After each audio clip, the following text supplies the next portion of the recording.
hablar tanto, no es porque esté súper solicitada, sino que, bueno, tengo muchísimo trabajo, estoy ahora mismo haciendo un doctorado, estoy con la tesis, estoy haciendo un diploma en filosofía, y ando, bueno, con mucha cosa, pero se dio, se pudo dar y como mencionaba en el principio, los tiempos de Dios son perfectos, así que bueno, espero que en este caso les sirva mucho lo que vamos a estar hablando hoy. Voy a estar compartiendo pantalla, siempre me gusta que nos ayudemos un poco con algo visual, creo que ayuda a mantener la atención y además ayuda muchísimo a proyectar cosas que bueno, a veces valen más que lo que les pueda decir. ¿Se ve? ¿Está bien? Sí, sí se ve. Perfecto. Bueno,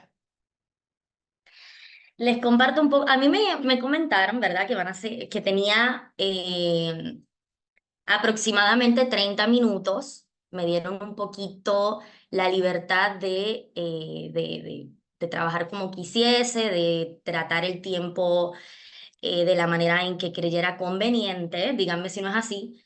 Yo voy a tratar de ajustarme a los 30 minutos, se los prometo. Voy a tratar, prometo tratar. Pero puede que me extienda un poco más porque, bueno, hay algunas cosas que merece la pena discutir a fondo.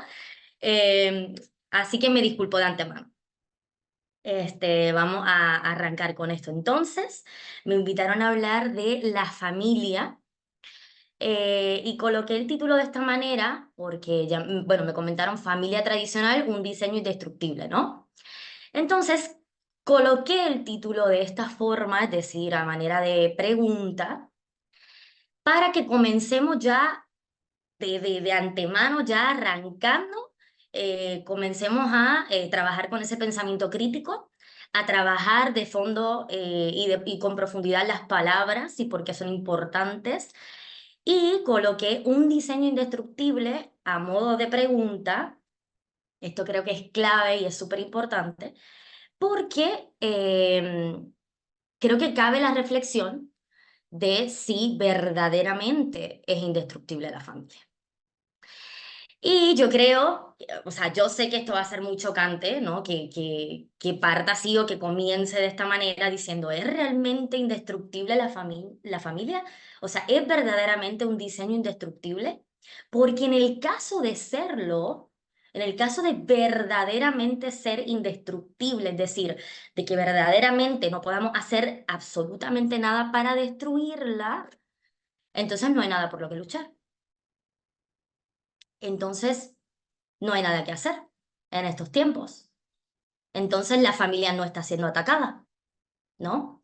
Entonces decidí, ¿verdad?, comenzar con esta pregunta para que ya de lleno vayamos situándonos en el contexto en el que nos encontramos, en los tiempos en los que nos encontramos de un ataque radical a la familia. Y para que de esa manera podamos ir entendiendo, ¿verdad?, lo que voy a tratar de compartirles de una manera un tanto más ¿cómo podría decirle? Más abierta, ¿no? Con una actitud de mayor lucha, porque muchas veces, por quizás no utilizar las palabras adecuadas o tener una idea distinta de lo que está aconteciendo, no hacemos mucho o no hacemos nada, ¿no? Entonces, comenzar desde ahí. Coloqué tradicional en este color, porque también vamos a estar hablando de eso. Las palabras, como mencionaba, son súper importantes. Así que bueno, decidí comenzar con esta frase de Chesterton. No sé si alguno ha tenido la oportunidad de leerlo. Es un escritor y filósofo británico de mis favoritos, o sea, es de mis escritores favoritos. Al final les voy a estar recomendando unos libros. eh, Así que ahí vamos a hablar un poquito más de él. Pero quería comenzar con esta frase que creo que es casi que profética, te podría decir, les podría decir, porque este señor nació en el 1874 y murió en el 1936, es decir, murió a principios del siglo pasado.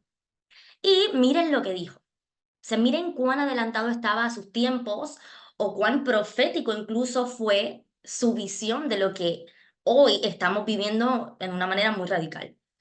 Decía Chesterton, un padre y una madre unidos en matrimonio, tomados de la mano y paseando con sus hijos en brazos, van a ser el gesto más revolucionario e intrépido en este decadente siglo.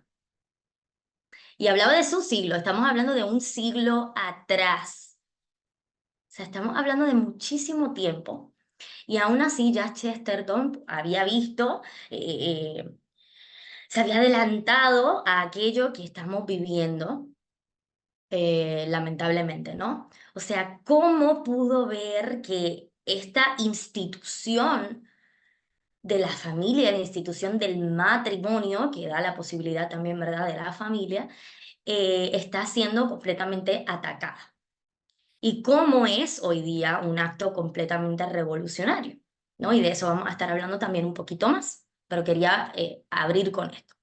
Los objetivos para hoy, para este tiempo en el que vamos a estar compartiendo, son los siguientes. Vamos a definir conceptos: qué es la familia, qué es aquello de tradicional y si deberíamos utilizarlo como adjetivo para referirnos a la familia, es decir, familia tradicional. ¿Por qué decimos esto? Que es indestructible, bueno, ya lo comentamos un poco, ¿no?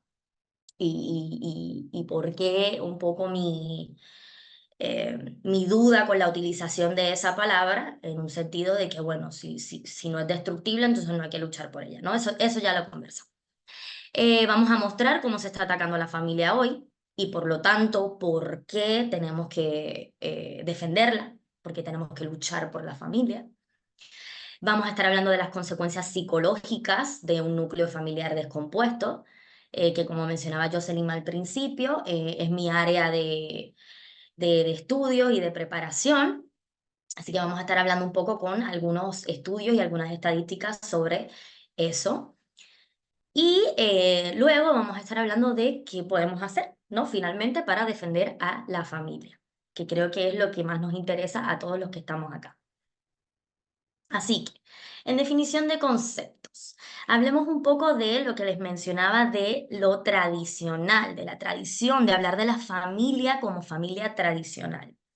Y es que la tradición, por definición, es un hecho, un acontecimiento, eh, alguna noticia incluso puede ser, transmitida de generación en generación. Y está muy bien que se transmita una idea tan fuerte y potente de familia generación tras generación. Pero ¿es la familia tradición? Si bien podría hacerlo, tenemos que destacar que no sería una definición completamente adecuada para referirnos a la familia, y esto porque lo tradicional tiene un núcleo y una especificidad muy acorde a la cultura. Y la familia no es cultura. La familia es muchísimo más que eso. La familia genera cultura, forma cultura en una sociedad, porque forma sociedad, ¿no? Entonces la tradición, si bien es un elemento y una parte de la cultura, no es solamente la familia, ¿no? Y el que hablemos de familia tradicional podría caer un poco en error, hoy día no, y vamos a hablar de eso, pero podríamos caer un poco en el error porque la familia no es una imposición cultural. La familia no es una imposición de la cultura. La familia es anterior a la cultura, ¿no? Y la familia, incluso si podemos, si queremos verlo así, que es mi forma de verlo también, y sé que muy probablemente la de muchos de ustedes, la familia es la voluntad de Dios, ¿no? Entonces, en ese sentido, tenemos que tener muy consciente que la familia anterior a todo lo que podamos hablar socialmente, porque la familia es la generadora misma de la sociedad, ¿no? Es el núcleo mismo de una sociedad. Entonces, con esta advertencia un poco, ¿qué quiero decir con esto? No es que está completamente mal utilizado el concepto, porque para nada. Sí podemos hablar de familia tradicional y más hoy día. ¿Por qué? Porque hoy día ha suscitado de acuerdo, ¿verdad? A raíz de muchísimos movimientos que vamos a estar hablando más adelante, ha suscitado la idea de que hay muchos tipos de familia y que hay una diversidad de familias y que por lo tanto tenemos que ponerle un apellido a la familia que es normal, a la familia que todos conocemos y entendíamos hasta ahora. Entonces, por eso a veces hablamos de familia tradicional, pero esto puede abrir muchas cosas de las que ni siquiera nos damos cuenta o en las que no querríamos caer, como por ejemplo decir, bueno, si hay una familia tradicional es porque hay otras familias, cuando en realidad no hay otro tipo de familia que no sea una familia generada por el vínculo sacramental, podríamos incluso decir, del matrimonio y por lo tanto aquella institución que a raíz de su unión puede generar vida, es decir, un hombre y una mujer, ¿no? Entonces, vamos, ¿verdad? Haciendo esa pequeña salvedad que son palabras más, palabras menos, pero que son importantes para ir detallando cada vez mejor nuestra lucha por determinados valores. Pasamos entonces a decir qué sería una familia. Y como mencioné, es el núcleo de la sociedad, o sea, es la célula básica de una sociedad. Y de cara a la psicología, eh, es, para los psicólogos, ¿no? Es el grupo, el primer grupo, no un grupo meramente, el primer grupo de socialización primaria. Es decir, es ese primer grupo que tiene una nueva vida, un niño que llega a este mundo, para aprender la vida en sociedad, para aprender muchísimas más cosas que la vida en sociedad solamente, pero para aprender a convivir en sociedad con el resto de su especie, ¿no? Y sabemos también que al ser el núcleo mismo y la célula básica de una sociedad, es la familia la que genera sociedad. No hay sociedad sin familia. Es por eso que es, o sea, es eso mismo, esa célula básica, es ese núcleo, es ese lugar mismo incluso en el que aprendemos valores, aprendemos costumbres, aprendemos la tradición y aprendemos todo lo relacionado a la vida en sociedad. Es también, me atrevería a decir, y creo que muchísimos podríamos confirmar, que el único lugar o el único lazo de unión en el que todos los parentescos, en el que todas las personas que componen a ese lazo y ese núcleo, estarían dispuestos incluso a dar la vida por uno de sus miembros, ¿no? Es un lazo de amor incondicional. O sea, luego, ¿verdad? Ya habíamos hablado un poco de indestructible y lo había colocado en a modo de pregunta, ¿por qué? Porque precisamente lo que hoy más se busca destruir es a la familia, es ese núcleo social. ¿Por qué? Porque si yo rompo eso, si yo destruyo eso, destruyo el núcleo mismo de una sociedad, destruyo al individuo mismo que necesita de la familia para aprender a vivir en sociedad, destruyo el núcleo mismo de lo que entendemos y conocemos por amor incondicional, entre muchas otras cosas. Es decir, destruyo a la sociedad misma. Entonces, esto está siendo completamente atacado hoy por muchas ideologías que vamos a estar comentando. Ahora bien, vamos a concentrarnos rápidamente en la transición histórica de la familia, creo que esto es re importante, porque en algún momento hablábamos o podríamos hablar de familia extensa o polinuclear o familia tradicional, familia natural, por ejemplo, que es ese grupo que está formado por el clan familiar, que incluye varias generaciones, era propio de la época patriarcal y no patriarcado en un sentido feminista, que ya vamos a estar viendo. Y esa familia extensa o polinuclear estaba compuesta por el padre de familia que ostentaba la autoridad manteniendo la unión familiar. ¿No? Ese primer modelo conocido como modelo familiar, podríamos decir que es el de la familia extensa. Una familia que estaba compuesta por los hijos, que los abuelos estaban cerca, que todos sus familiares estaban muy unidos y muy cerca y que era prácticamente una pequeña comunidad, ¿no? Entonces luego pasamos a la familia nuclear. Esta históricamente la podríamos situar en los años 60. En los años 60 pasaron muchísimas cosas. De seguro que le sonará la Revolución Sexual, el Mayo Francés del 68, por ejemplo, en el que la familia pasó a significar otra cosa o a estar compuesta de otra cosa. En este caso se llama familia nuclear a una más reducida, compuesta por padres, hijos y, si cabe, los abuelos, que es la que podríamos decir eh, que hemos heredado nosotros, por lo menos ese tipo de definición o de composición familiar o de entendimiento de lo que es la familia, es lo más cercano o más próximo a lo que nosotros tenemos, sin evidentemente rechazar el hecho de que tenemos tíos, primos, o sea, todo ese tipo de familiares.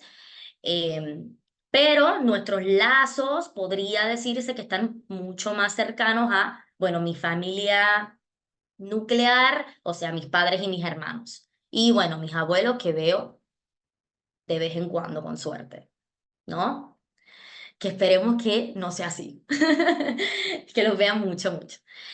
Pero, claro, como les mencionaba, llegó la revolución sexual de los años 60 y esto provocó la emancipación de la mujer al espacio laboral. Yo creo que han tenido la oportunidad de escuchar esto en muchísimas ocasiones, o espero que sea así, porque esto tiene muchísimo que ver con el feminismo. Y con esta emancipación de la mujer y esta entrada al espacio laboral se redució el número de hijos por familia, que antes eran muchísimos más, y se normalizaron las instituciones de tercera edad, es decir, los asilos de ancianos, los hogares de ancianos, etcétera. No sé cómo los conocen en Perú. Y con esto, bueno, los abuelitos se alejaron un poco, ya no estaba la mujer, porque ya al estar incorporada al ámbito laboral, ya no puede estar tan al pendiente de los abuelitos. Y bueno, entendemos que muchas de las condiciones, o sea, yo no estoy acá en una posición de juzgando esto y de, ay, qué mal, qué hicieron. O sea, entendemos que lo que estamos tratando acá es de desarrollar y de comprender las condiciones históricas que se han dado para que la familia vaya mutando y vaya cambiando, ¿no? Entonces, claro, con esto, con esta incorporación de la mujer al espacio laboral, y de unas condiciones económicas cada vez más complicadas, que hacen que, por ejemplo, ambos tengan que trabajar, tanto el hombre como la mujer, en un hogar, pues vimos que los abuelitos han quedado un poco relegados a, bueno, a un hogar de ancianos. Y luego, lamentablemente, tenemos otro tipo de familia. Esta es una familia que en cuanto a transición histórica podríamos ubicarla en lo que viene siendo la posmodernidad. La posmodernidad es un movimiento principalmente filosófico de finales del siglo XX y, bueno, desde finales del siglo XX hasta nuestros días, o sea, vivimos nosotros en la posmodernidad. Y es este momento histórico caracterizado por el escepticismo, por el subjetivismo, por el relativismo, específicamente el relativismo moral.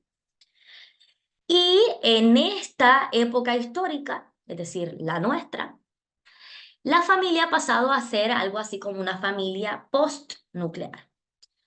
Y este nuevo concepto de familia es producto, ¿verdad? Como mencioné, de la familia, de la sociedad, perdón, postmoderna y de la modernidad líquida, como tenemos acá colocado. La modernidad líquida es lo mismo que postmodernidad, Solo que modernidad líquida fue una palabra acuñada por el sociólogo Zygmunt Bauman. Él le llama a la posmodernidad modernidad líquida. O sea, porque entiende que es una continuación de la modernidad, pero con algunas exacerbaciones e incluso exageraciones, ¿no? De lo que ya se estaba viviendo en términos modernos. Eso para, bueno, como para aclararles y para que sepan también que si escuchan en algún momento modernidad líquida, posmodernidad, tardomodernidad, modernidad tardía, todos esos conceptos se refieren a lo mismo, posmodernidad.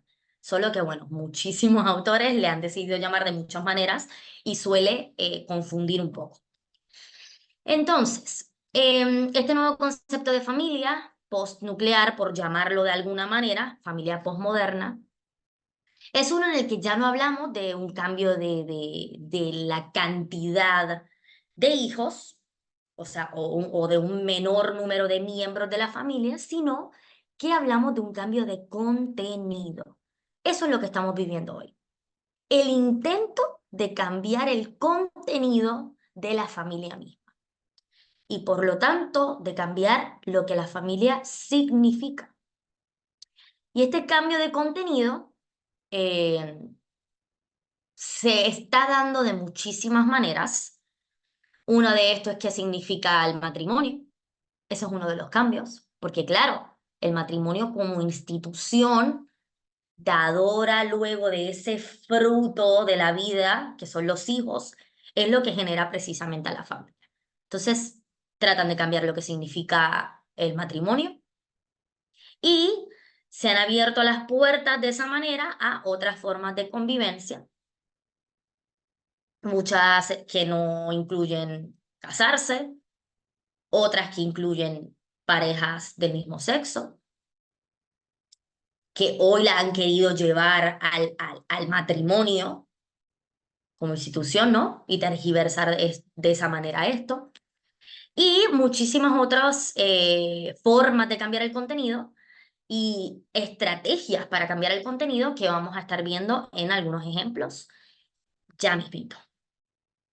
Ahora bien, haciendo o sea, esto fue un breve resumen porque tampoco, o sea, esto da para muchísimo, obviamente, pero no quería tampoco abusar demasiado de su tiempo. Así que esto fue un breve recorrido por algunos de los cambios que ha sufrido la familia históricamente, algunas definiciones de algunos conceptos que estamos trabajando para que de esta manera no haya duda en nada de lo que estemos hablando.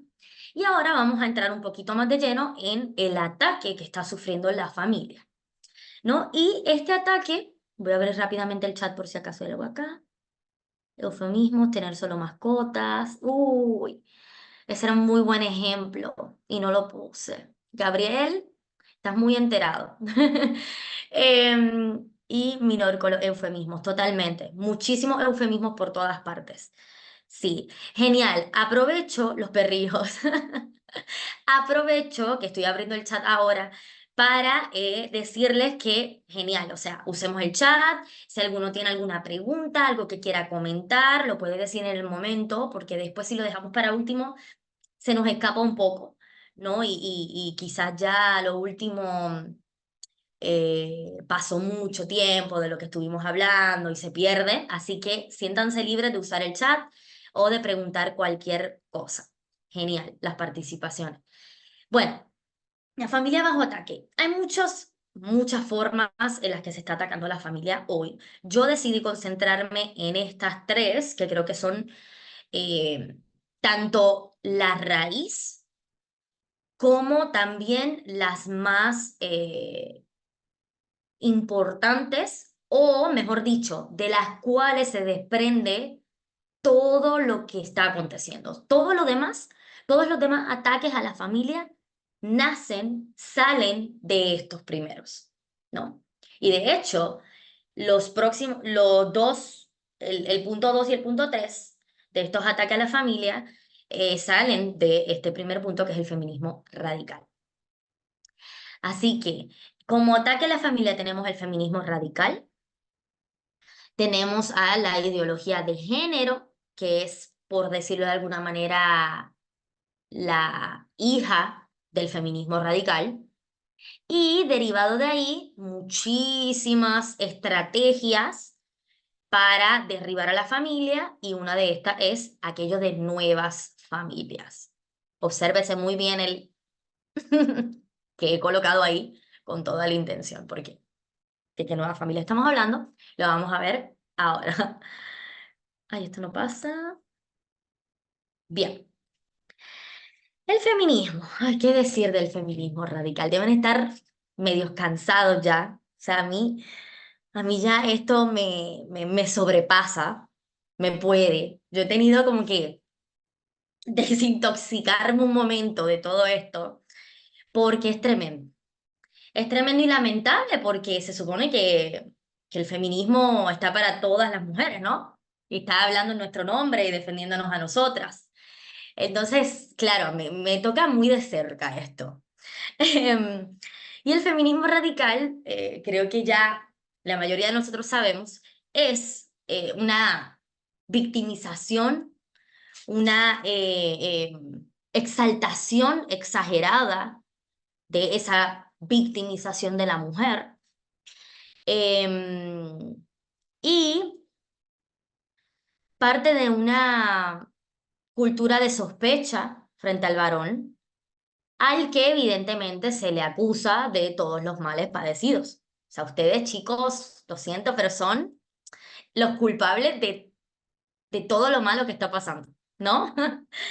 Casi que, bueno, muy simplificadamente, ¿no? Es un poco la idea, lamentablemente, del feminismo radical. O sea, una exaltación de la mujer utilizando, de cierta utilizando, ¿verdad? El papel de víctima. La mujer siempre es la víctima del hombre que es siempre necesariamente el opresor. Es promueve una cultura, podríamos decir casi que de odio al hombre.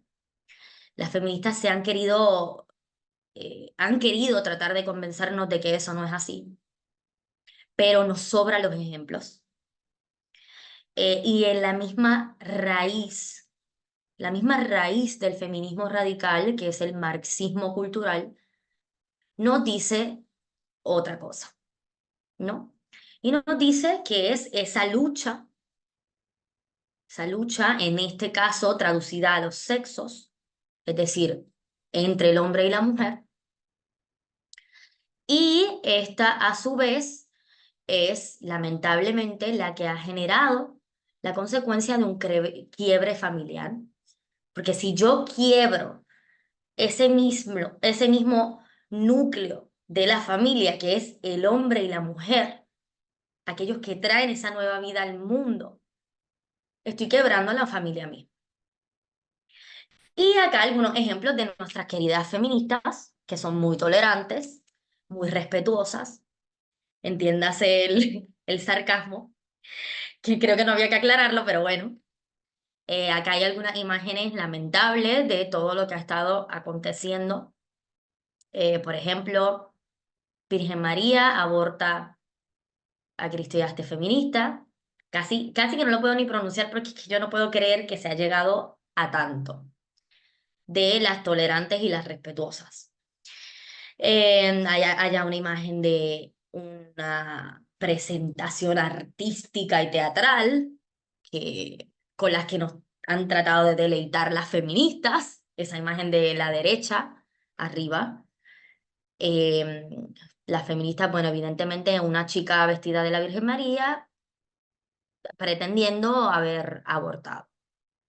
Y por otro lado, la frase que de seguro que les cae muy bien, por lo menos acá han sido bastante honestas en esto, somos malas y podemos ser peores.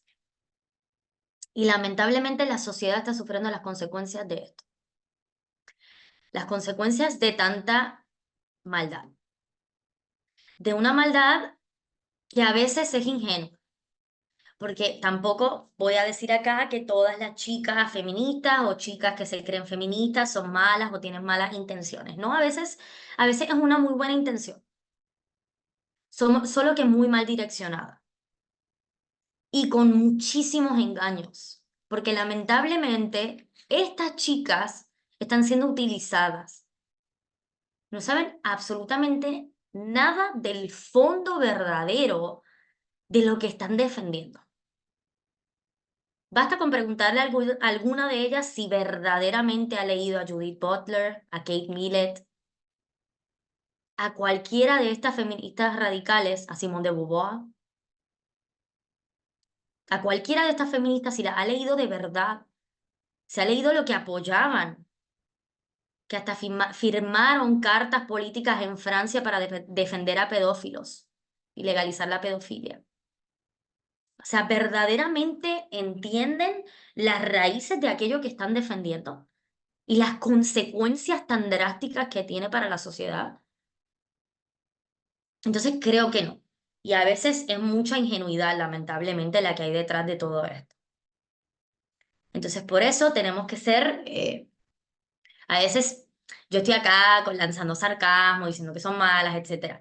Y bueno, hay muchas que sí lo son, o sea, con mucha intención, pero muchas que no. Y yo creo que ahí también tenemos muchísimo trabajo nosotros que hacer de algo que por lo menos a mí me ha funcionado mucho, que después lo voy a comentar al final, pero siempre me adelanto a las cosas, em, es aquello de ese método socrático de la mayéutica y esta intención de buscar la verdad a través de las preguntas, a través de preguntas. ¿Verdad? El método por excelencia de Sócrates. Sócrates nunca escribió nada, pero bueno, Platón nos dejó explicado en los diálogos muchísimas cosas de Sócrates, que era su maestro. Y él utilizaba este método para confrontar, ¿no? Y para promover el pensamiento crítico con sus estudiantes. Sócrates daba clases. De hecho, como mencioné, Platón era uno de sus discípulos. Entonces Sócrates decía, bueno, viene feminista a decir, no, porque el patriarcado, sí, ¿y qué es el patriarcado? Yo pregunto, no es eh, la maldad del hombre institucionalizada y bla, bla, bla, bueno, todo lo que se inventan. Y yo, sí, y el hombre es malo por naturaleza, ¿por qué? ¿Qué ejemplos tenemos? Y bla, o sea, la idea de preguntar hace que estas mismas chicas, aunque en el momento parezca que no está funcionando para nada, se vayan con esas mismas dudas. ¿No? A veces se quedan ellas mismas cuestionando como, uy, qué mal papel que hice, porque verdaderamente no sabía nada de lo que estaba hablando. Entonces, siempre es un buen método. Y yo creo que, ¿verdad? Siempre hay cabida para eso, porque hay muchas chicas que lamentablemente tienen que ser rescatadas también de esto, que se han creído la mentira feminista, que se han creído la mentira de que deben odiar a todo hombre que las rodea. Y yo creo que en ese sentido y en ese aspecto hay muchísimo que sanar, porque estos grupos lamentablemente se alimentan de eso, del sufrimiento y del dolor, para utilizar. Bien. En el chat, hola chicos. Bien. Seguimos, que abrí el chat un momentito. Bien. La ideología de género, hija del feminismo, ¿verdad? Estoy pasando por estas cosas muy rápidamente porque, bueno, no es, si me concentraba mucho en feminismo, se nos iba el tiempo, si me concentraba mucho en ideología de género, se nos va el tiempo. Es para que vean las pinceladas de dónde sale todo esto, para concentrarnos un poquito más en la última parte de nuevas familias o de las familias, ¿no? Entonces, la ideología de género, como mencionaba, nace del feminismo. Podríamos decir que la madre de ella es Judith Butler específicamente, aunque si nos vamos mucho más atrás, a los años 60 aproximadamente, podríamos, que Judith Butler es de los 80, si nos vamos un poco más atrás, a los años 60, daríamos con Simone de Beauvoir y aquella idea de no se nace mujer, llega una a hacerlo, que entiendo y espero que lo hayan escuchado alguna vez. Entonces, podríamos decir que nace de este feminismo radical que está atado y anclado a la revolución sexual de los 60 Y con eso, bueno, muchísimos cambios más. Entre esos, una mirada de todos estos colectivos y estas ideologías muy sexual. O sea, una mirada muy sexual en torno a todo esto, de ahí la cabida de el colectivo o movimiento LGBTQI, cómo ha aparecido mezclado con todo esto, y lo que podríamos incluso llamar políticas de identidad, que también da para otra charla completamente, pero como les prometo que vamos a estar participando más de acá, si me vuelven a invitar, pues ahí podremos hablar en algún momento de políticas de identidad y de otras cosas. Pero, claro, no los quiero perder con mucha cosa, así que vamos a ideología de género.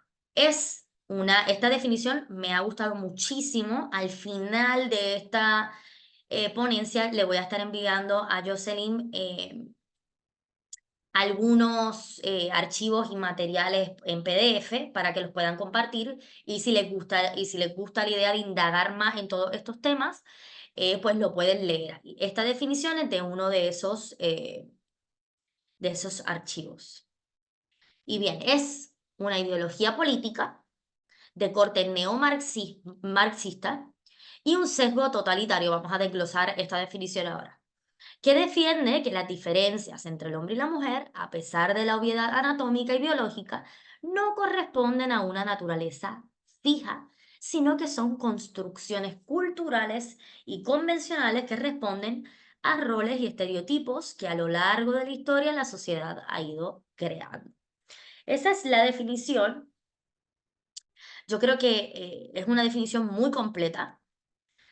Es una definición a la que hay que hacerle muchas señalaciones, por lo tanto, las voy a ir desglosando. Por ejemplo, concentrémonos un poco en ideología política y en totalitarismo, no en totalitaria. Cuando hablamos de que es una ideología política totalitaria, lo que estamos diciendo es que abarca absolutamente todas las esferas de la vida de un individuo. Es por esto que hoy día esta ideología, de la mano de la política, por eso es una bajada política de leyes gubernamentales, o sea, estos grupos no son nada sin exigirle a determinados estados y gobiernos unas ciertas cosas, porque tienen que forzar las cosas, ¿no? Por eso es política. Y es totalitaria porque no solo está en la esfera de lo político. Esto pretende ser transversal, es decir, atravesar todas las esferas, pasando de lo político a lo económico. Por eso las feministas tienen argumentos como vivimos en una sociedad patriarcal porque las mujeres no cobran lo mismo que los hombres. Pasa por lo cultural, lo social, por eso ese choque con los sexos. Pasa por lo familiar, como la idea de que el hombre oprime a la mujer y por eso el matrimonio, y han llegado ideas tan absurdas como la de no usar el apellido del hombre, porque entonces eso es el patriarcado, entonces hay que ponerle a los niños el apellido de la mamá o de la mujer, cuando en realidad es el apellido de su padre, por lo tanto del abuelo de los chicos, y sigue siendo, pero nadie las entiende. Em, y claro, o sea, es totalitaria por esto que mencionaba, porque pretende abarcar la totalidad de la vida del individuo. Por eso hoy día hablamos incluso, lamentablemente, hasta de teología queer, ¿no? Esto ha llegado como movimiento filosófico incluso a las iglesias y ha querido impregnarlo todo de sexo y de sexualidad, y no de una sexualidad sana y natural, como la que debe ser. Y ahora vamos a ver rápidamente el chat de nuevo. Bien, perfecto. No hay preguntas ni nada. Entonces, aquello de nuevas familias. Vamos un poquito más de lleno a esto, ya comprendiendo que el feminismo radical ha insertado un discurso que pretende destruir a la familia, porque ataca el núcleo mismo de esta, que es la relación entre el hombre y la mujer, ¿verdad? Dando un resumen rápidamente.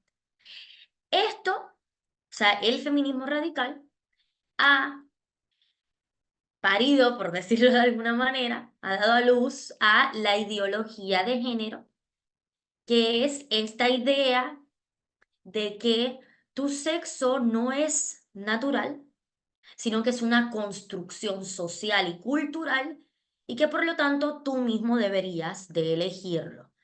Eso dio paso al concepto de género, en vez del concepto de sexo, que es uno entendido como natural. El sexo hombre o mujer. ¿Y cómo se puede ser hombre o mujer? Naciendo así, biológicamente así, ¿no? Entonces, claro, ¿qué tuvieron que hacer para eso? Decir, bueno, no, es que hay otra cosa que se llama género y el género es en realidad lo que importa, el sexo no. El sexo es algo asignado al nacer, ¿no? Entonces, esto es lo que, el discurso que han tratado de instalar y con el que nos bombardean en todas partes. Y esto, a su vez, toda esta idea mezclada de elige tu propio género y por lo tanto puedes también al mismo tiempo elegir tu propia orientación sexual y bla, bla, y abren toda una gama de palabras a veces hasta innombrables, ha hecho que se comience a hablar de otro tipo de familia porque ahora hay trans, ahora hay queers, ahora hay hombres que supuestamente amamantan o dan de lactar. Entonces, ahora, ¿cómo le vamos a empezar a llamar a todo esto? Ahora no, porque estamos luchando por el matrimonio igualitario, como le quieren decir. Entonces, ¿cómo le vamos a llamar a las familias de padres del mismo sexo? No, y entonces ahora también hemos querido pasar a hablar de adopción múltiple. Entonces, eso es otro tipo de familia también, ¿no? Y vamos un poquito más de lleno a toda esta locura que estamos viviendo. Acá tengo una noticia de La Nación para que vean que este término de nuevas familias no me lo he inventado yo. Es un término con el que nos están bombardeando en los últimos años. Esta noticia es del 2017, en la que se titula, ¿verdad? Y La Nación, insisto, es uno de estos portales de noticias más importantes eh, en España. Y dice lo siguiente, el titular.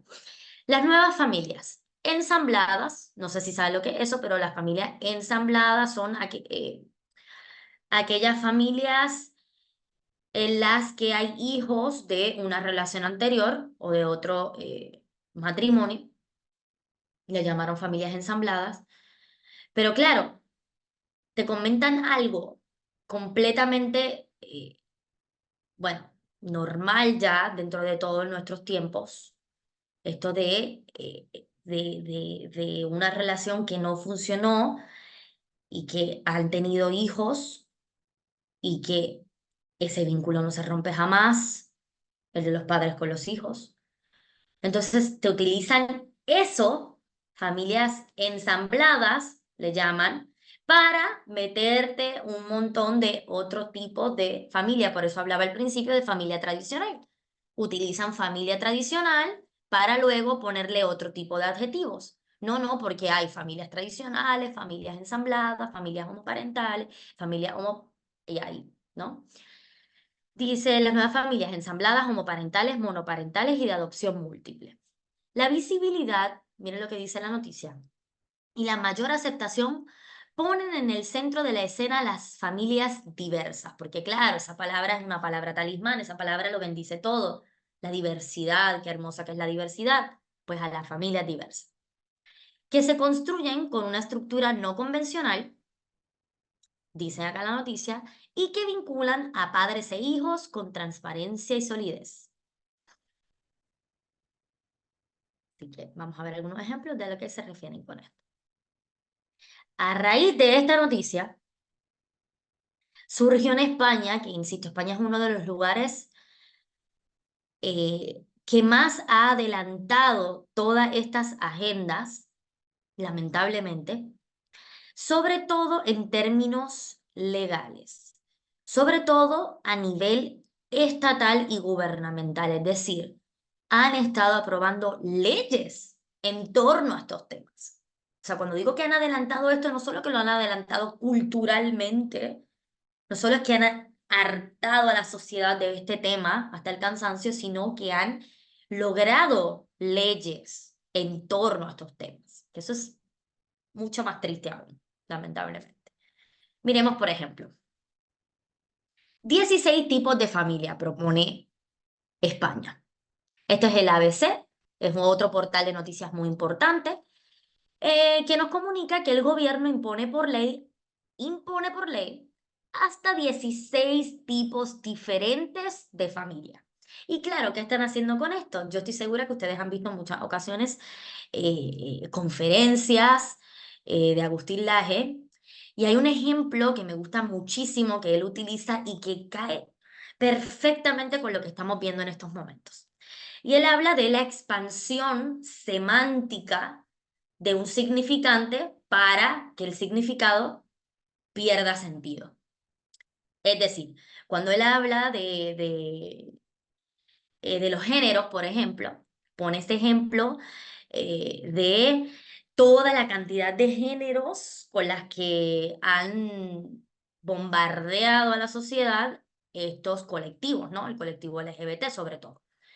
Cuando, no sé si recuerdan que sacaron la lista de 32 géneros, luego sacaron una lista de ciento no sé cuántos géneros, binario, no binario, intersexual, bisexual, heterosexual, trans, no sé qué, o sea, innombrables ya. O sea, estos son los más normales, los que acabo de mencionar. Hay un montón que ni me acuerdo, pansexual, o sea, bueno. Entonces, claro, ¿qué pretenden con esto? Ridiculizar. Expandir tanto el significado de algo, de una palabra, darle tantas categorías a algo que lo que verdaderamente eso es pasa a significar nada, pase literalmente a perder por completo su sentido. Y esto es lo que han estado queriendo hacer y lo que han aplicado a su vez a la familia. Ahora ya no es la listita de los géneros y de los millones de géneros que hay, sino ahora es la cantidad de tipos de familia que hay, llegando a absurdos tan grandes como aprobar por ley 16 tipos de familia. Déjame ver si esto abre porque les quería mostrar un video rápidamente. Con suerte vamos a poder abrir esto. ¿Lo ven? Sale que está cargando. Mm, ¿Se escucha? no, no sale el video. Ay, no sale el video. Déjame ver si puedo. A ver, a ver, a ver. Mm, ¿Ahora sí? ahora sí. A ver, ponle play para escuchar si se puede. Bien, perfecto. Avísame por favor si se escucha. Ay, lo cerré.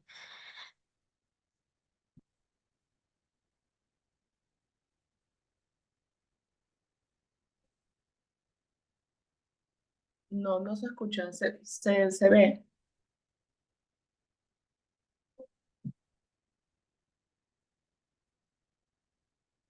A ver,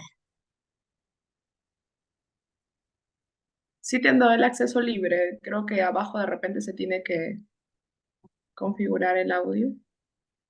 a ver. Bueno, igual estaré hablando un poco de la ley, de esos 16 tipos de familia, y en realidad lo que más me interesaba de este video es que vieran algunos de los tipos de familia que propone la ley. Por ejemplo, familia biparental, dos personas unidas por vínculo matrimonial o como pareja de hecho, y sus descendientes, comunes o no, o sea, una familia normal, pero ahora es biparental. Familia LGBTI, compuesta por al menos una persona perteneciente al colectivo LGBTI, en su caso su descendencia. Familia monomarental, monomarental, o sea, constituida por una sola persona progenitora, monomarental o monoparental y uno o más descendientes. Familias transnacionales, aquella en que alguno de sus integrantes reside fuera del territorio nacional. Familia reconstituida, aquella en la que uno o ambos ambos miembros de la pareja tienen descendientes de uniones anteriores. Personas unidas. Personas solas. Quería que personas solas. A eso llegamos.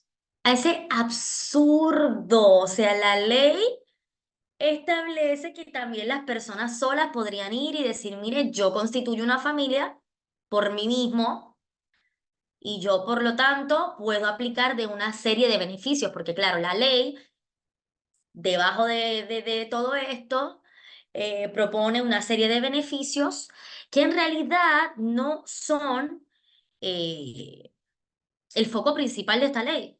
El foco principal de esta ley es precisamente destruir lo que significa familia.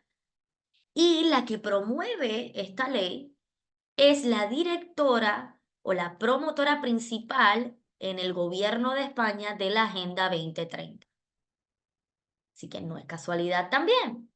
Todo esto está ligado, todos estos nombres, todas estas cosas que les voy mencionando, tienen un propósito en común, ¿no? Y uno de esos propósitos mayores y principales, yo diría que el primero y más grande de todos, es precisamente destruir a la familia. Ahora vamos a sacar esto, vamos a regresar al PowerPoint. Bien, bien, bien, bien. Estamos por aquí. Bien. Entonces, habiendo hablado de esto, porque en esto no me sale aquí. Esto es lo mismo que les mencionaba, el gobierno impone por ley hasta 16 tipos de familia. Y miren qué interesante esto, el anteproyecto, un anteproyecto es, ¿verdad? Yo no sé muchísimo de lo jurídico ni nada, pero entiendo, si hay alguien acá que sepa mejor que yo, adelante, entiendo que es aquello anterior a haberse aprobado. O sea, una vez se aprueba o sea, es lo anterior a aprobar un proyecto de ley. Entonces, el anteproyecto sería ese proyecto inicial presentado y luego, a medida que se va discutiendo el proyecto de ley, se van haciendo algunos cambios y eso, por lo tanto, va mutando hasta que se aprueba esa ley. O sea, que el proyecto presentado inicialmente no es necesariamente el proyecto que se llega a aprobar una vez sale una ley. Entonces, el anteproyecto, no sé, en estos momentos, lamentablemente, no sé si la ley fue aprobada con absolutamente todas las propuestas, pero lo que sí sé que salió en la prensa, en este caso en el ABC, fue que el anteproyecto, o sea, ese proyecto presentado inicialmente, eh, prohibía que los padres limitaran el acceso de sus hijos a actividades escolares que difundan la diversidad familiar. O sea, que este proyecto tenía en una de sus propuestas prohibirle a los padres la libertad de educar a sus hijos y prohibirles a los padres tomar la decisión de que sus hijos participen o no de una actividad en la que difunden estos 16 tipos de familia. O sea que la ley no solamente quería eh, dar a conocer los 16 tipos de familia y supuestamente hacerle un bien a la sociedad, apoyándolos a todos y a la diversidad, y etcétera, etcétera, sino que también pretende imponerse de una manera tan cruda que no le permita a los padres tomar decisiones sobre sus hijos. Así de lamentable. esta otra noticia. Esto es adopción múltiple. Esto es lamentablemente algo que ya se está viviendo en algunos países, por ejemplo, en Canadá. La adopción múltiple, en este caso se dio de otra manera. En este caso, lo que hicieron fue que estas dos chicas son lesbianas, los dos chicos que aparecen en pantalla son homosexuales y decidieron, a través de fertilización in vitro, ser donantes para las dos lesbianas y ahora, bueno, todos son padres de esas dos criaturas. Y la adopción múltiple, que ya hay casos en Canadá, eh, es que van dos parejas distintas, a adoptar a unos niños, a un niño, dos, los que sean, y deciden compartirse esa adopción, compartirse esa custodia. Yo lo tengo un tiempo, cuando me canse te lo doy, lo tienes tú, lo cuidas tú un rato, después me lo pasas a mí, y así sucesivamente, y tiene dos papás, dos mamás y todo, ¿no? O sea, tratando a los niños como mercancía.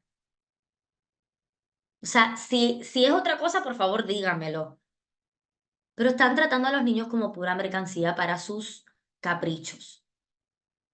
Para, eh, es que es muy lamentable, la verdad. O sea, están tratando a los niños como objetos para la satisfacción personal de mi proyecto de vida. De un proyecto de vida que yo rechacé naturalmente. O sea, un proyecto de vida que pudo haber sido natural, pero que yo rechacé. ¿Por qué? Porque decidí eh, dejarme llevar por mi inclinación sexual.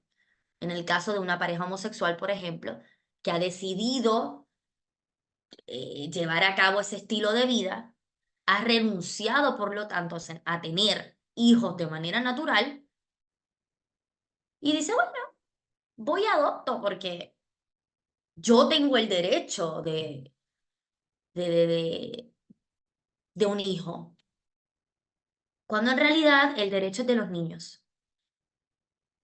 El derecho es una restitución de algo que se ha perdido. En este caso, una mamá y un papá. El derecho es del niño a ser adoptado, no de los padres a adoptar. Y esto es muy importante, que lamentablemente hoy, bueno, los niños están al servicio del antojo de dos o tres adultos que, que hacen esto, que se lo comparten como si fuese mercancía. Por otra parte, tenemos el Observatorio de Bioética del Instituto Ciencias de la Vida de la Universidad Católica de Valencia, en España, que habla de la adopción por parejas homosexuales. Ellos realizaron un estudio muy interesante. Después voy a estar también compartiéndole a Jocelyn para que se los envíe. Ellos realizaron un estudio súper interesante hasta la fecha porque tuvieron una muestra bastante grande en comparación a los estudios que se habían hecho hasta entonces. Y miren que este estudio es del 2015. Y hasta entonces, las investigaciones con parejas homosexuales, uy, me he pasado un montón, pero les prometo que estoy terminando. Em, Hasta entonces, los estudios con parejas homosexuales habían tenido una muestra de aproximadamente 46, 55 niños participando en esto. Y este estudio tuvo una muestra de 512 chicos. 512 chicos con padres del mismo sexo. Miren qué interesante.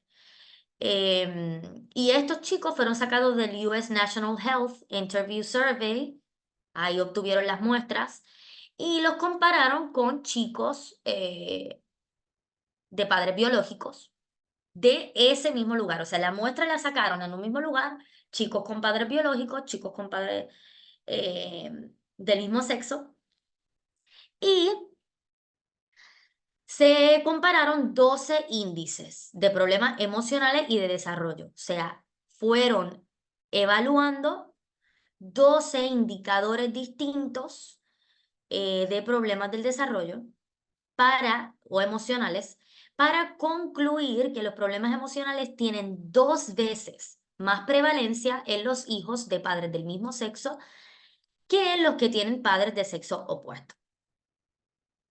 Tras examinar esos números, Zulis, que fue uno de los directores y dirigentes de este estudio, encontró que los padres del sexo opuesto proporcionaban un mejor ambiente a sus hijos. Y cito lo que dijo: la paternidad biológica, o sea, natural, marca de modo único y poderoso la diferencia entre los resultados de los chicos con padres del sexo opuesto y aquellos de familias homoparentales. Acá tenemos un video, yo le voy a estar enviando a Jocelyn también esta presentación para que la tengan con toda la información que coloqué acá y para que puedan ver este video, porque en realidad no estamos muy bien de tiempo como para compartirlo, entonces para que lo vean con calma también, les voy a simplemente resumir un poco de qué se trata. Y es una hija de una pareja lesbiana, ellas hicieron fertilización in vitro y tuvieron a esta chica, pero como necesariamente tienes que tener un papá, aunque sea de esta manera, en fertilización in vitro, ella se preguntó toda su vida por qué no tenía un papá, qué había pasado con su papá, quién era su papá, y cuenta acá, le tituló a esta conferencia El otro lado del arco iris, y cuenta todo lo que sufrió, tanto emocional, eh, emocional como incluso físicamente, porque llegó a hacerse daño, por no tener un padre, por haber crecido con 2 madres, por toda la confusión incluso que le generó en su vida, los problemas identitarios que le generó, la depresión que le generó. Y creo que es un gran ejemplo de esas repercusiones psicológicas que puede llegar a tener un niño al que no se le restituye verdaderamente lo que perdió, sino que se le da otra cosa, un modelo de otra cosa. Y ella lo dice, y es muy interesante lo que menciona, porque ella dice: mis madres, ¿no? Porque así creció, me amaron muchísimo, me dieron todo lo que pude haber necesitado, económicamente, un tanto afectivamente, o sea, ella dice, yo no fui maltratada por ellas, porque claro, la gente podría decirme para defender esto, no, no, bueno, es que entonces sufrió maltrato de parte de ellas, no tuvo un buen núcleo, no es un buen ejemplo, etcétera. No, ella dice, tuve el núcleo más amoroso de parte de ellas. Ellas hicieron todo lo que pudieron haber hecho, pero yo tenía un vacío. Y claro, es ese vacío de la falta de una familia verdaderamente natural. Algunas consecuencias psicológicas más rápidamente. En un estudio que también voy a estarles compartiendo, encontraron que los chicos que no tienen a un padre, una figura paterna, en este caso ya no estamos hablando de mismo sexo o que tengan 2 papás, 2 mamás, etcétera, sino la falta de un padre, están más propensos a ser violentos. También son más propensos a estar envueltos em, en un comportamiento antisocial, están más propensos a utilizar drogas, están más propensos a estar envueltos en el crimen, están más propensos a sufrir de síntomas depresivos en la preadolescencia. Después les voy a estar pasando esto también para que lo puedan leer con calma si les interesa. Siempre es interesante leer estos estudios completos para ver la muestra, en qué edades, qué etapas, todo eso, siempre vale mucho la pena. Acá le pongo los datos así muy generales. Em, También la ausencia paternal hace que tengan características antisociales, participaciones complicadas, comportamiento antisocial y no participativo. También promueven aumentan, mejor dicho, aumentan el riesgo de una actividad sexual temprana en las niñas y por lo tanto embarazo adolescente. O sea, miren todo lo que provoca la ausencia de un padre. Hoy nos han hecho creer, nos han bombardeado hasta más no poder con la idea de que el hombre es el malo, de que la masculinidad es mala, de que la masculinidad es tóxica, cuando es todo lo contrario. La ausencia de la masculinidad, la ausencia de hombres de verdad, es lo que ha generado todo esto. Toda esta cantidad de problemas en tantos niños, tantos adolescentes, en la sociedad misma. La debilidad misma de la masculinidad. Miren lo que provoca el impacto de la ausencia de un padre. Todo esto que he estado mencionando. Así que, ¿qué podemos hacer? Vamos a ir cerrando un poco y perdón, me he pasado de... O sea, vi el reloj y dije, no puede ser. Pero bueno, espero que me perdonen. ¿Qué podemos hacer rápidamente? Yo creo que una de las cosas que podemos hacer ya la estamos haciendo. Lo primero es formarnos, que surja una inquietud verdadera y real de querer hacer algo. Y todos los que están acá conectados, estoy segura que la tienen. Porque como mencionaban también al principio, eh, no se quedaron en esa militancia de redes, esa militancia de posts, esa militancia de videitos, esa militancia, no, están dando más pasos. Y todos los que están acá conectados era porque querían conocer más, querían formarse, querían aprender más. Y yo espero que, bueno, haya llenado eh, sus expectativas y que se vayan acá con por lo menos alguna cosa que no sabían. Ya con eso me voy a sentir bastante bien. Con alguna cosa que no hayan sabido antes, conocido, o que no la hayan visto de esa manera. Entonces, una de las cosas que podemos hacer es esa, es primero formarnos bien para poder abrir el diálogo, para poder abrir el debate, para defender a los nuestros, para cambiar mentes y corazones, para ayudar a tanta gente confundida y para, al final de cuentas, defender a la familia. Si queremos hacer a la familia indestructible, como precisamente tiene el título de este ciclo de conferencias, porque entiendo que tienen dos más después, o sea, si verdaderamente queremos que la familia sea indestructible, tenemos que estar dispuestos y preparados a defenderla, porque está queriendo ser destruida.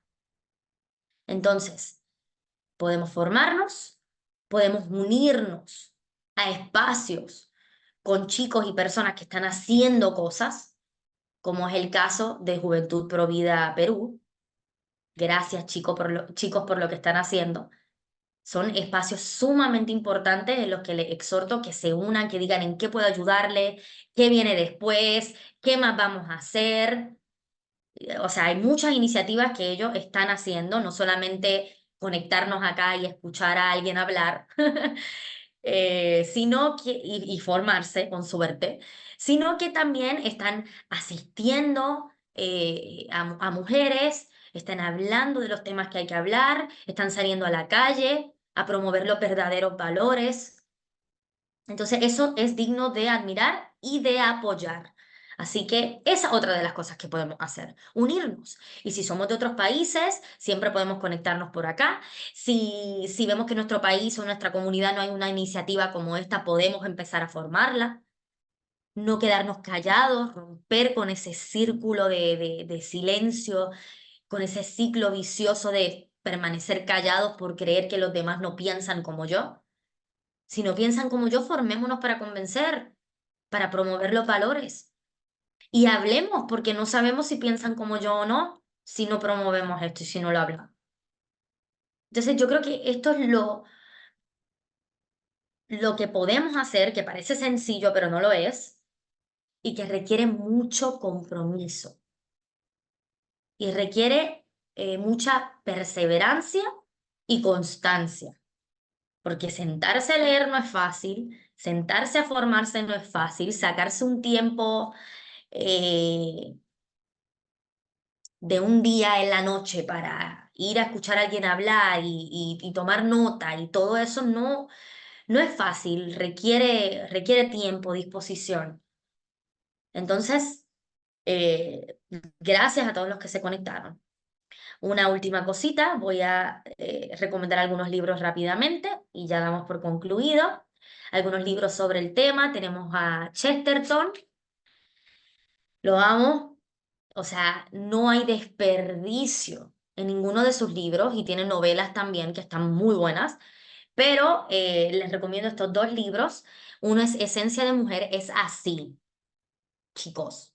No me pueden decir, yo lo leí en 3 horas, más o menos.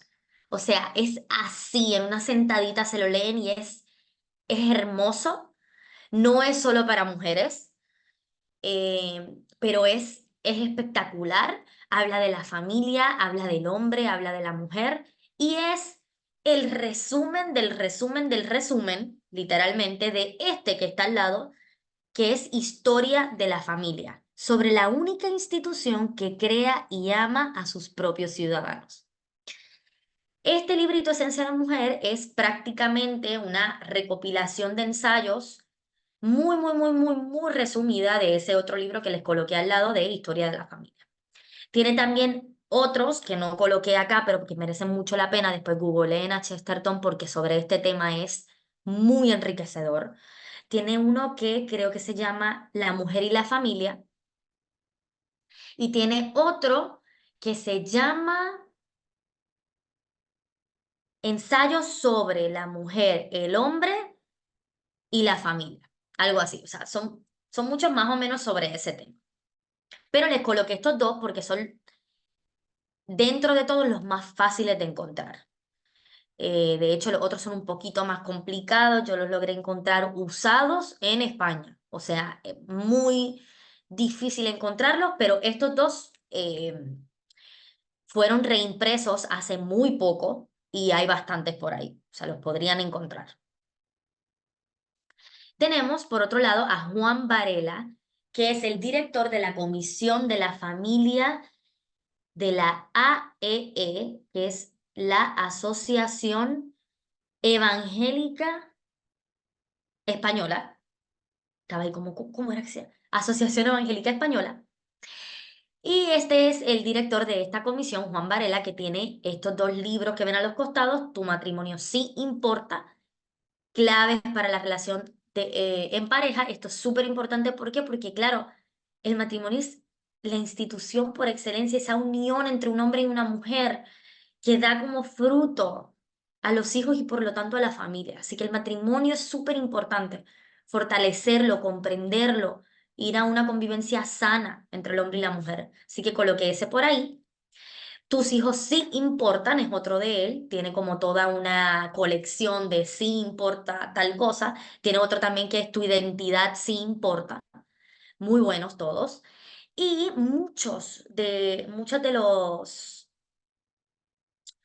de las estadísticas, de los estudios que les traje hoy en esta presentación son de este artículo que está en el medio, que se llama Origen y desarrollo de la ideología de género, fundamentos teológicos del matrimonio y la familia.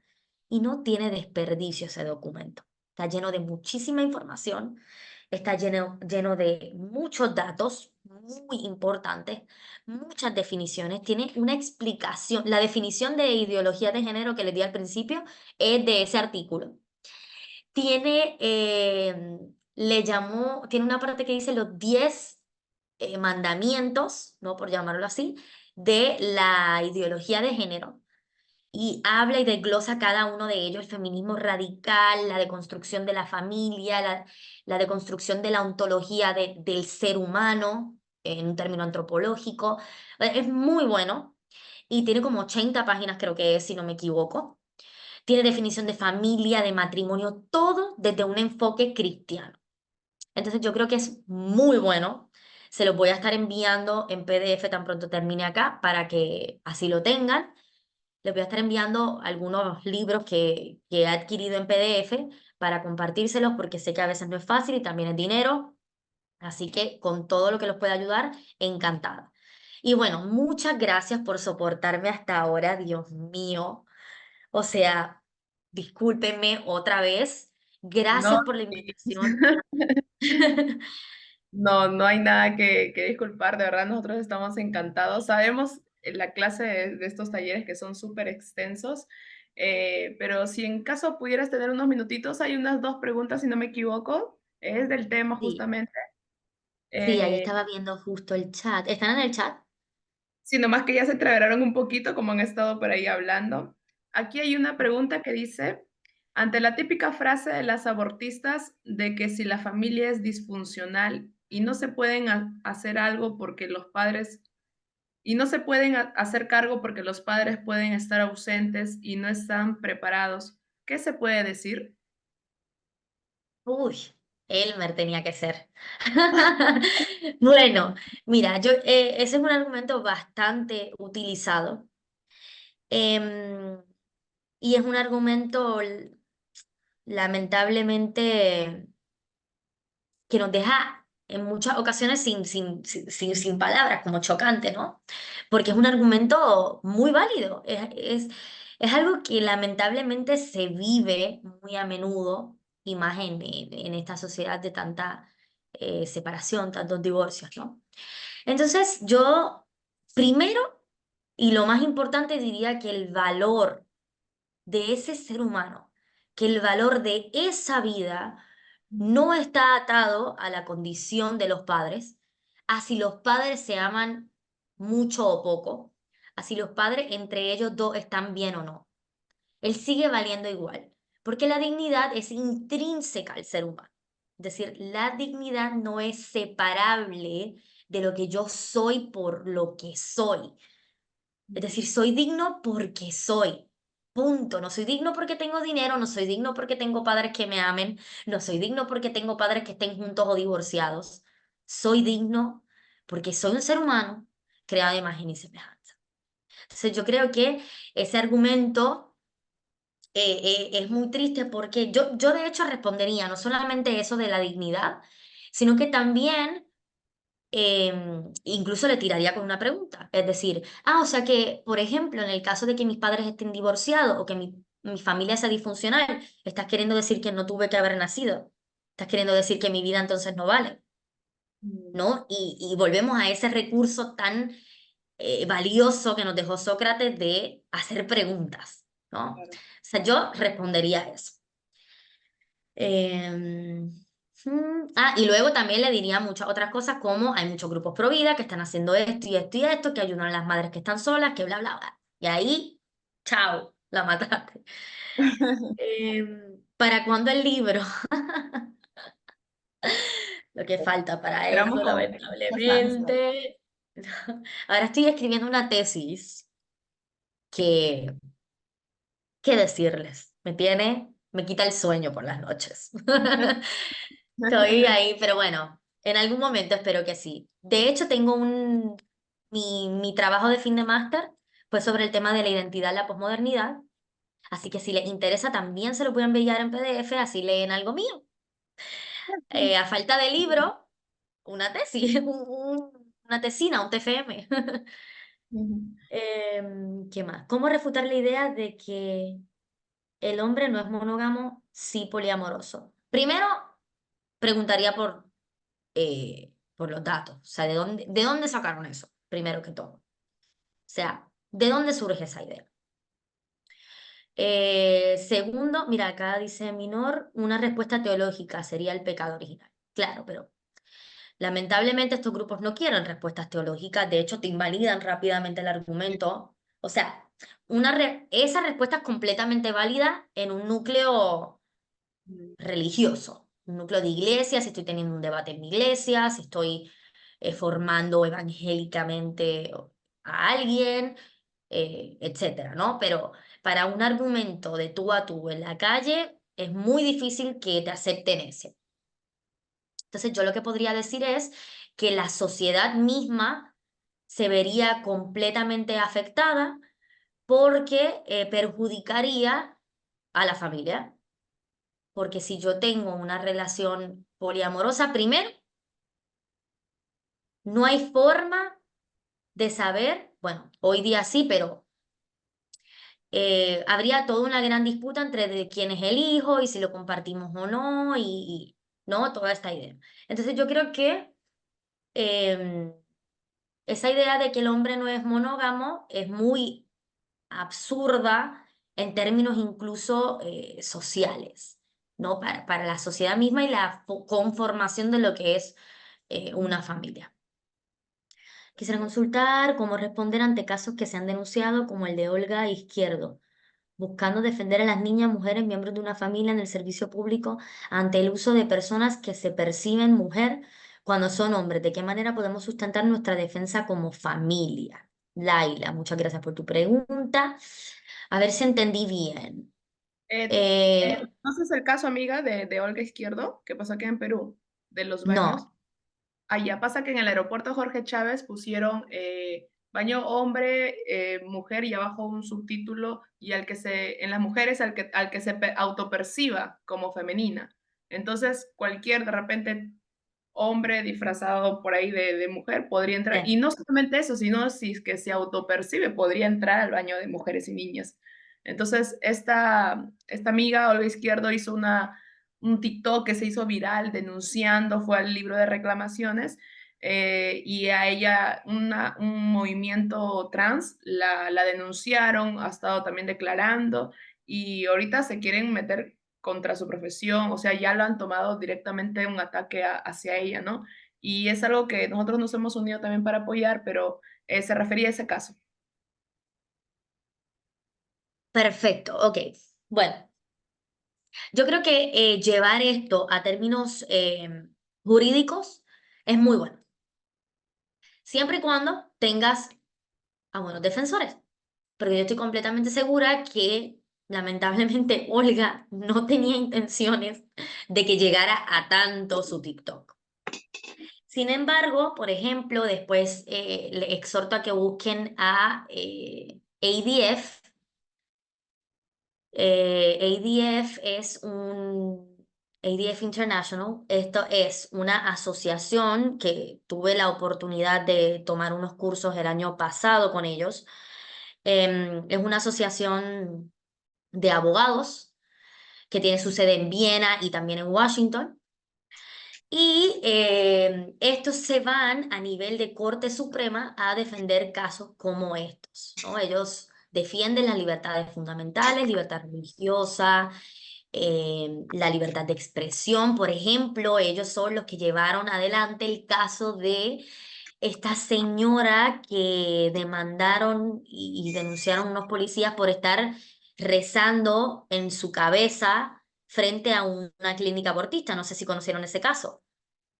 Sí, sí, sí. Pues, pues ese caso lo están llevando adelante este grupo de abogados. Entonces, tienen muchísima información sobre la defensa de muchos temas como estos que están muy interesantes. Entonces, yo creo que sustentar algo ¿verdad?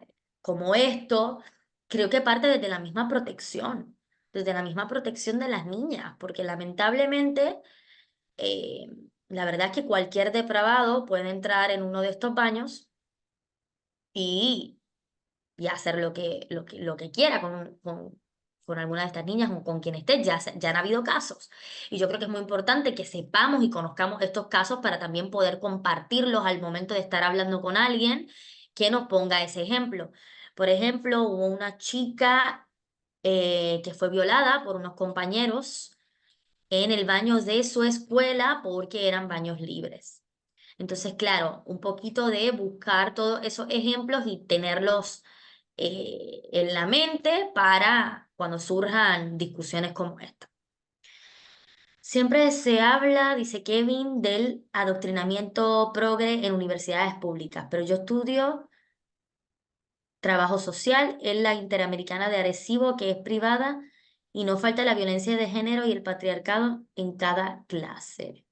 O sea, lo dan, lo dictan como curso. Eso también quería relacionarlo, Talis. Yo también estudio psicología y, por ejemplo, en mis clases siempre meten tema de ideología de género y feminismo. Y primero es bien sutilmente, es como que entran con el tema del empoderamiento, de los derechos, pero está camuflado cuando nos mandan a investigar o a exponer, bien, bien camuflado, pero inconscientemente eso se les va quedando en la mente a mis compañeros. Y a veces es algo que me frustraba porque todos los trabajos que tenía que leer era puro adoctrinamiento.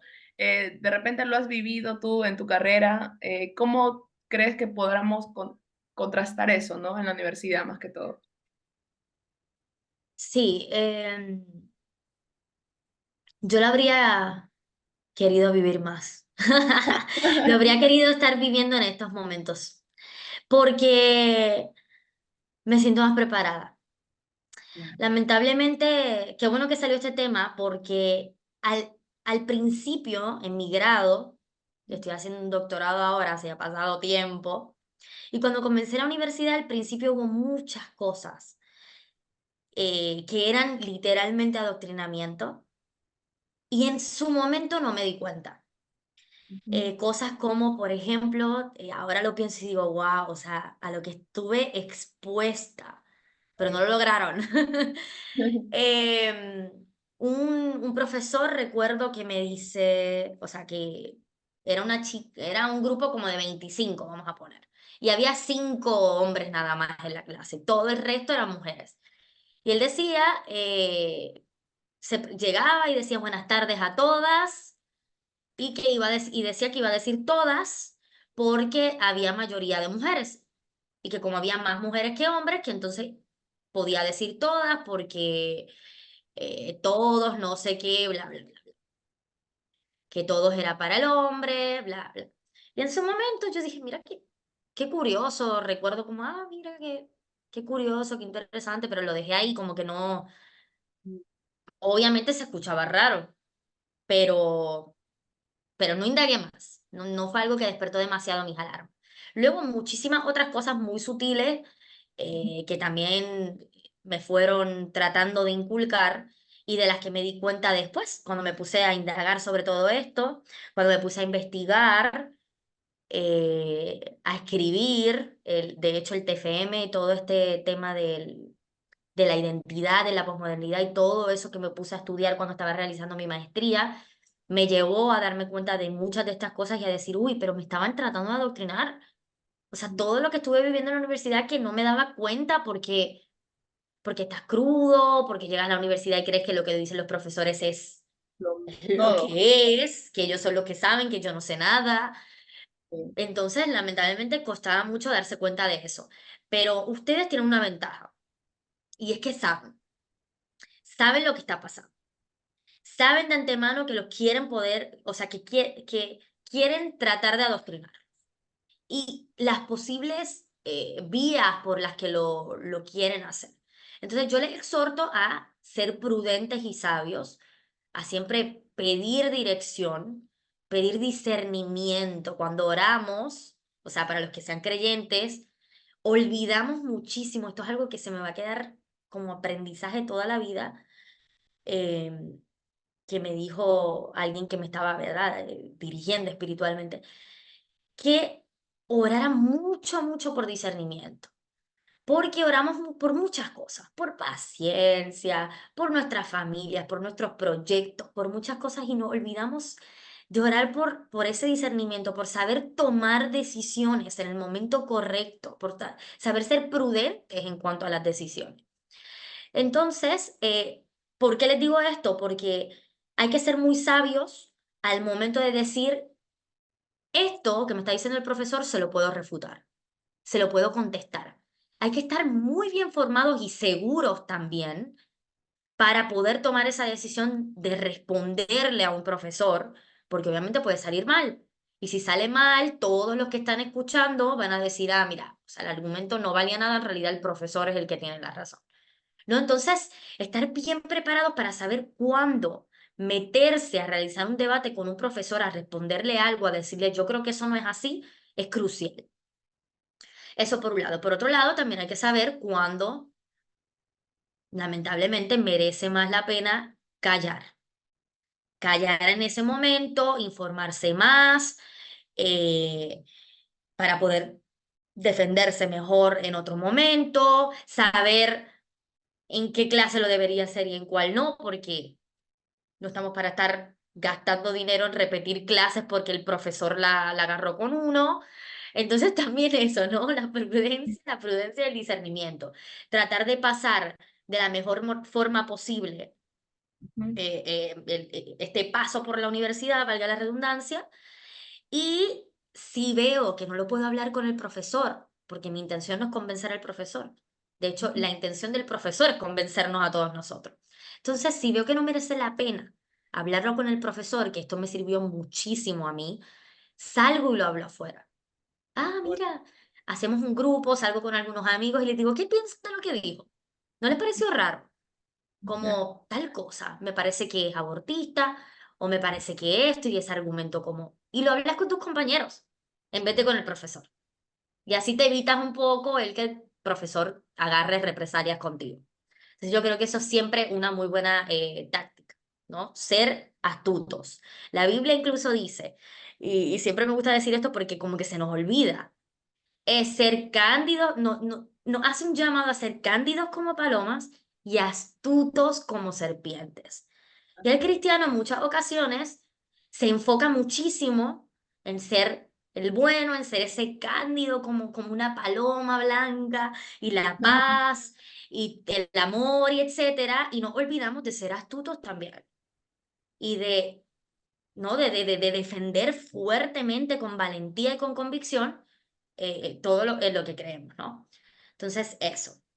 Perdón que me extienda, ya ven que Justo no lo que sé, comentabas, no sé Talis, resumir las cosas. sí funciona, justo lo que comentabas. Cuando nos mandaron, por ejemplo, en mi caso, a hablar de feminismo en una exposición, en ese grupo de chat, yo les dije que no, no estoy de acuerdo con esto, tengan cuidado y por favor tenemos que tener una postura. Algunos ahí se agarraron, pero es como que ya les siembras la duda, ¿no? Y buenísimo que lo hayas aclarado, buenísimo que también los chicos estén acá para saber cómo reaccionar frente a esos ataques.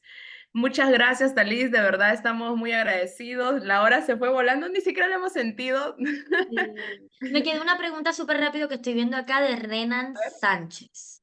Muchas gracias por haberse conectado y gracias por estar acá y por la pregunta. Dice, la educación o formación debe terminar en la acción política y esa acción política debe reproducirse en la educación. Tiene esa visión completamente.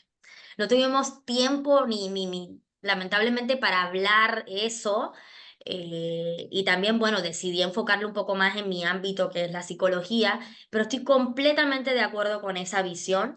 Yo creo que nosotros hemos delegado muchísimo el espacio y el campo político a otra gente, creyendo que no debemos ir allá a ensuciarnos ni a participar y que lo vemos como algo feo, cuando en realidad es algo muy bueno y necesario. Y yo creo que nosotros tenemos que tomar también parte en todo eso, activar un poco más en ese aspecto y sería grandioso que salgan grandes líderes con valores y con mucha convicción de nuestros espacios, ¿no? De espacios cristianos, gente con dos dedos de frente, que crea verdaderamente que existe una verdad y que pretenda defenderla en términos políticos, que es algo muy admirable porque meterse a política tal y como están las cosas es algo muy duro hoy día. Pero sí, comparto esa visión. Muchas gracias por la pregunta. Y bueno, chicos, yo creo Pues que ya. muchas gracias, Talis. Esperemos que no sea ni la primera ni la última. Esperemos poderte tener en otra oportunidad porque son temas súper largos. Me encanta cuando le enfocas en el tema de la identidad. Es algo que a veces no se habla. Se toca como que externamente, pero de la identidad a veces, y si eres especialista en eso, con mucha más alegría tenerte nuevamente aquí en casa, en Juventud Provida. También gracias a las personas que se conectaron de otros países. Seguramente hay varios boricuas por ahí o, o Ah, también genial. en otros países. Gracias, Talis. Estamos ahorita visionando para una ayuda social y justamente lo quería mencionar. Por ahí Kevin va a estar mandando el formulario. Este taller, cuando se terminen los 3 días, se les va a estar dando una constancia de participación a las personas que puedan colaborar de 5 soles para arriba. Y los datos para llenar está en el link de inscripción que ahorita nuestro amigo Kevin lo va a postear. Es un simple formulario donde va a brindar mucha contribución para los niños que necesitan entrar al colegio este año. Vamos a dar también talleres de lo que es la prevención en contra del abuso sexual infantil. Y bueno, María aquí ella está a cargo y también tiene unas palabras para despedirnos. Sí, muchas gracias, Talis, nuevamente por esto. Creo que no solamente nosotros te lo agradecemos, sino también los niños de este asentamiento humano que se van a beneficiar de esta conversación tan productiva para nosotros. Creo que aún se puede seguir haciendo más y pues gracias por a través tuyo poder seguir bendiciendo a otras personas. Muchas gracias. ¿Nos podemos tomar una fotito?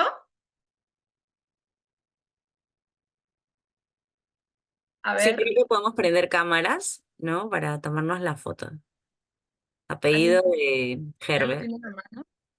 Uy, mi pañuelo me olvidó.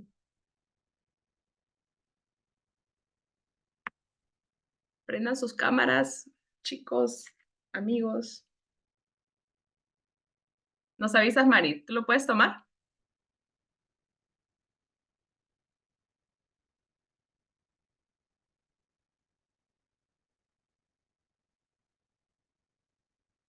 Con Donald Trump atrás. ¿Listos? A ver, con la sonrisa. Uno, dos, tres. Ya, listo. Muchas Gracias. gracias, Alice. Muchísimas gracias. Un gran abrazo hasta allá. Gracias, gracias a ustedes, un abrazo a la distancia y bueno, que tengan linda noche, que ya acá es tardísimo. Voy a, Acá son las 11. bueno, Gracias. chao, Saludos a todos por allá. gracias. Chao, chicos. Bendiciones. Nos vemos mañana. Mañana continuamos con el taller. Cuídense.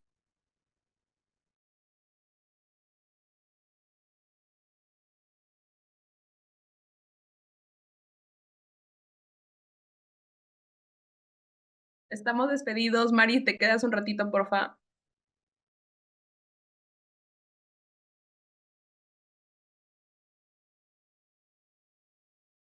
Ya, ¿me escuchan, chicos? ¡Sí! ¿Qué Sí. es? Ahora Tenemos que sí. hacer más seguido esto para que no me nerviose. No hago nada, pero igual me nerviose. Son Uy, detalles. este lado. Vamos a ver. De nuevo. Jan, no se te escucha nada. ¿Ahora me escuchan? Ya, más o menos. Sí, yo sí. Y las 12 personas también. Vale. Ya, voy a desactivar de este lado. Bueno, nosotros nos quedamos un momento. Los demás estamos despedidos. Nos vemos mañana. No los puedo votar, pero están despedidos. No los votamos, pero están despedidos. Gracias. Chao. Amiga, voy a traer mi comidita ya, un ratito. ¿Me escuchan ahora sí, chicas? Sí. A Sí, ver. Ahora, perfecto, ya. Sí, ya. El tema de la transmisión, ya. Acabo la transmisión, dejar, salir del estudio. Ahí ha habido varios problemas con los audios, con el audio más que todo. ¿Ayer? No, al inicio de la transmisión hubo problemas Ah, con el audio, pero ya lo solucioné. Bueno, se solucionó a tiempo.